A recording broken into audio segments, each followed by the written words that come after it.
बुंदों जे जोंहाबो बुलि बाथौखौ मैखोमै लाखिनांगौनि थाखाय बा बुलि बाथौखौ जोङो गेरेमसा संसाराव बा बुहुमाव जोङो लाखिनांगौनि थाखाय जों खामानि मावबाय थानायखौ बिथांमोननो जों खोन्थागोन। आरो बेबादिनो जोङो दुलाराय गुदि बाथौ आफाद क'क्राझार जिल्लाया आं दहाय बुंनाय बायदिनो बिथांमोना थाबैनो जुदि सावरायनानै मोनसे निमांसायाव फैयाब्ला जोङो बेखौ आफाद हिसाबै मा मोनसे सावरायनानै थि खालामनो हायो बेखौ जोङो थांखि लानाय जागोन। सिमोनसापरि ओनसोलनि सिङाव थानाय जार्मनबारि गामिनि धनिराम बसुमतारी बिथांखौ जे बैखराव खालामबाय थादों, बैखर खालामदों होननानै मैया ससियेल मिडियानि गेजेरजों जों मिथिनो मोनबाय। दा बे खोब दुखुनांथाव जादों। दा आंनि साननाय बायदिबा बेबादि बैखर खालामलायनो गोनां गैयामोन, बैखर खालामलायनो नाङामोन। न'खरा जेखौ सिबिनो गोसो बेखौनो सिबिनो बिथांखौ होनांगौमोन। बेखायनो जोङो दा क'क्राझार जिल्ला दुलाराय गुदि बाथौ लाइमोन आफादनि गाहाय नेता जानानै आं बेखौनो मिथिहोनो लुबैयो। दा बिथांमोना थाबैनो सावरायलायनायनि गेजेरजों जाहाथे बै धनिराम बसुमतारीनि न'खरखौहाय गावसोर सिगांनिफ्राय जे धोरोमखौ सिबिबाय थादों, जे धोरोमखौ सिबिनानै बिथांमोनहा बे गामियाव संसार जाबोबाय थादों, बे धोरोमखौ बिथांमोना सिबिनो मोननांगौ। आरो बिथांमोननि गामिया जुदि गामिया माखासे बिबारजों सिबिदोंब्लाबो बिथांमोनाबो सिबिबाय थाथों। जोंहा बेखौ दुलाराय गुदि बाथौ आफाद हिसाबै क'क्राझार जिल्ला हिसाबै जोङो बेखौ खुनु मोनसे गाज्रि मोननाय गैया बा दुखु मोननाय गैया। जोङो नाथायबा जोंहा दुलाराय गुदि बाथौ आफाद हिसाबै जोङो बुलि बाथौ सिबिनायखौ जोङो दैदेनबाय थादों। जोङो बुलि बाथौआ बबे समाव मा अलखदाव गोग्लैयो नैबेखौ जों दुलाराय गुदि बाथौ आफादा जोङो नायसनबाय थादों। थिग बेबादिनो मैया ससियेल मिडियानि गेजेरजों नुबाय दुलाराय गुदि बाथौ आफादनि दैदेनबाय थानाय बुलि बाथौ सिबियारि न'खर धनिराम बसुमतारीखौ जे बैखर खालामदों। आरो जोङो मैया ससियेल मिडियानि गेजेरजों नुबाय बिथांमोननि गामिया मोनायावसो मिटिं जायोनो। मोनायाव मिटिं जानानै बिथांमोनहा न'खरखौहाय दावराव दावसि खालामबाय थानाय मोनसे परिबेसाव लाबोयो, जों बेखौ मैया खोनाबाय। आरो बिथांमोननि जों ससियेल मिडियानि गेजेरजों खोनानो मोनबावबाय बिथांमोननि गामिया बुङो जाहैबाय जोंहा बुलि बाथौ फुजा होनायालायनो दायना दायनिनो खोमसि फोथायनाय बिथांमोनहा लाबोबाय थादों। बिदिब्ला जोंनि बर' माहारिनि माखासे संगठनफ्रा आफादफोरा बुङो खोमसि फोथायनायखौ जों लानो नाङा होननानै। नाथाय बिथांमोनहा दिनै बिबार सिबियारि जानानै, बिबार बाथौ सिबियारि जानानै बिथांमोना जोंनि बुलि बाथौ फुजा होब्लानो जे दायना जायो, बुलि बाथौ सिबिब्लानो जे जोंहा खोमसि फोथायनाय मोनसे खोथाखौ सावरायजाबाय थायो, बे खोब दुखुनांथाव जादों। जों बेखौ दुखु मोननाय फोरमायगोन। आरो थाबैनो बिथांमोनहा जार्मनबारि गामिया मिटिं खालामलायनायनि गेजेरजों, सावरायलायनायनि गेजेरजों जाय धनिराम बिथांनि न'खर, बे न'खरा जाहाथे मोनसे सेफटियाव फैनांगौ। आरो बिथांमोनहा बेबायदि बैखर थानायनिफ्राय बैखर दोननायनिफ्राय बे गामियाव उथायनानै लानांगौ। नङाब्ला जोंहाबो आफाद हिसाबै जोंबो साननो गोनां जागोन, माबा मोनसे जों राहाखौ खालामथारनांगोन। जोंनि बुलि बाथौ सिबियारि धनिराम बसुमतारीनि न'खरखौ जोङो मोनसे रैखा खालामथारनांगोन। आरो जोंहाबो दुलाराय गुदि बाथौ आफादा बुलि बाथौ सिबिनायखौहाय जों माब्रैबा गायो, जों दुलाराय गुदि बाथौ आफादा बेखौसो खामानि मावो। बेखायनो जोङो बुंदों जे जोंहाबो बुलि बाथौखौ मैखोमै लाखिनांगौनि थाखाय बा बुलि बाथौखौ जोङो गेरेमसा संसाराव बा बुहुमाव जोङो लाखिनांगौनि थाखाय जों खामानि मावबाय थानायखौ बिथांमोननो जों खोन्थागोन। आरो बेबादिनो जोङो दुलाराय गुदि बाथौ आफाद क'क्राझार जिल्लाया आं दहाय बुंनाय बायदिनो बिथांमोना थाबैनो जुदि सावरायनानै मोनसे निमांसायाव फैयाब्ला जोङो बेखौ आफाद हिसाबै मा मोनसे सावरायनानै थि खालामनो हायो बेखौ जोङो थांखि लानाय जागोन। आरो आं बेखौनो मिथिहोनो लुबैबावो जे धेमाजि जिल्ला सिमोनसापरि ओनसोलाव जार्मनबारि गामियाव जोंनि बुलि बाथौ सिबियारिफ्रा न'खरसेल' जानो हागौ।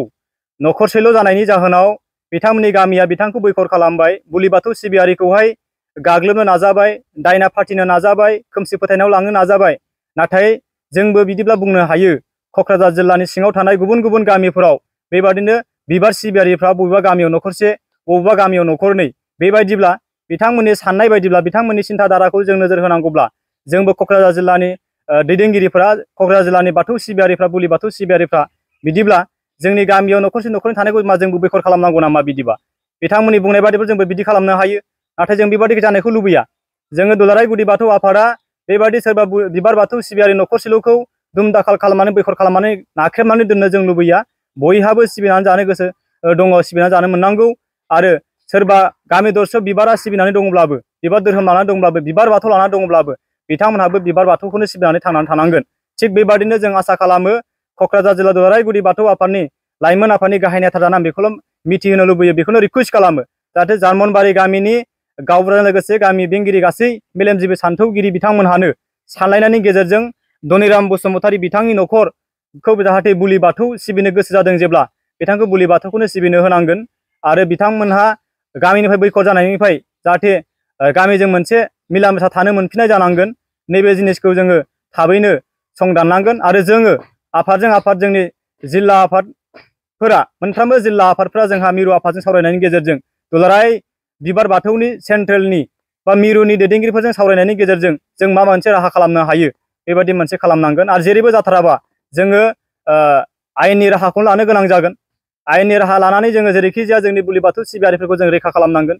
नैबेखिनिखौ आं बुंबाय आरो जार्मनबारि गामिनि रायजो राजा बिथांमोनहा अननानै धनिराम बसुमतारी बिथाङा जे हालोराव दंमोन बे हालोरावनो सुखि सान्थियै जाहाथे बे गामियावनो थानानै संसारखौ जानो मोननाय जाथों, बेखिनिखौनो आङो जार्मनबारि गामिनि रायजो राजाफोरनिसिम रिकुवेस्ट एबा आर'ज खालामनाय जाबाय। सिगांग्रो ससियेल मिडिया नायगिरि बिथांमोननिसिम क'क्राझार दुलाराय गुदि बाथौ आफादनि लाइमोननि गाहाय नेता जानानै सिगांग्रो खुलुमग्रोदों आरो बयनिसिमबो आसा खालामो दिनैनि नैबे आंनि फंनैसो बुंनाय खोथाखौ लानानै बयबो शेयार खालामलायगोन आरो बुजिलायनो नाजागोन। दा आङो बुंनो लुबैनाय नैबेल'नो, आंनि मुङा मतिलाल बसुमतारी, क'क्राझार जिल्ला दुलाराय गुदि बाथौ लाइमोन आफादनि सासे गाहाय नेहाथारि। दा आङो दिनैनि ससियेल मिडियानि गेजेराव फैनाया जाहैबाय मैयानि थारिखआव जोंहा सिमोनसापुरि ओनसोलनि जार्मनबारि गामिनि सिङाव थानाय धनिराम बसुमतारी बिथाङा बुलि बाथौ सिबिनानै रायजो जाबाय थादोंमोन गोबाव समनिफ्रायनो।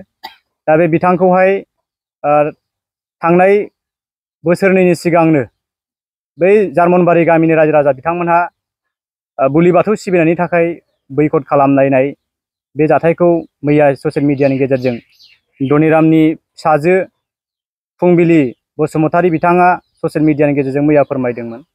दा बे खोथाखौ खोनानानै जोंबो दुलाराय गुदि बाथौ आफाद क'क्राझार जिल्लाया बाहाय खोब दुखु मोननाय फोरमायदों। मानोना बे गणतन्त्र हादराव जोंहा सुबुं माहारिया जायखिजाया धोरोमखौनो सिबिनानै जानो मोन्थाय दङ। बाहाय बिबारानो जा बा बुलियानो जा जिखुनु धोरोमखौ न'खरनि बिगोमाया जेखौ गोसो बेखौनो सिबिनानै जानो मोन्थाय थायो। बेखाय जोंबो बेखौ मिथिहोनो लुबैयो दुलाराय गुदि बाथौ आफाद क'क्राझार जिल्ला हिसाबै जोङो बेखौनो सिन्थाधारा खालामबाय थादों जाहाथे बै सिमोनसापुरि ओनसोलाव थानाय जार्मनबारि गामिनि रायजो राजा बिथांमोनहाबो जाहाथे बैबादि मोनसे गेना गोरोन्थिखौ धोरोम दावराव दावसि जानायनिफ्राय गोजानाव थानो थाखाय जोङो बिथांमोनखौ क'क्राझार जिल्ला दुलाराय गुदि बाथौ आफाद हिसाबै जोङो बिथांमोनखौ खावलायदों जाहाथे बैखराव थानाय बैखर खालामजानाय जे धनिराम बसुमतारीनि न'खर जे बिथाङा दासिमावबो बुलि बाथौ सिबिनानै फैदों